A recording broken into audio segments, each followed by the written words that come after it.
exhaust work. This is a project truck, but just showing you that it does run and drive. Going down the road 55 miles an hour. Gas gauge does not work. Temp gauge is coming up, and it has good oil pressure. Got headers on it with no exhaust. So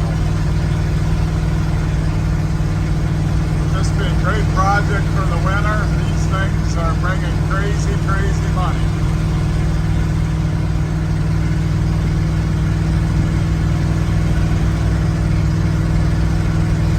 It actually goes down the road pretty good. So you could probably make this into somewhat of a just drive the way it is. Not taking that much. Obviously, you want to put some exhaust on it.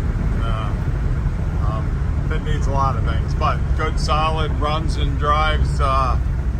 Pretty much mostly complete. Missing a few things out of the interior and stuff, but like I said, you don't see many of these around that ain't a ton of money. So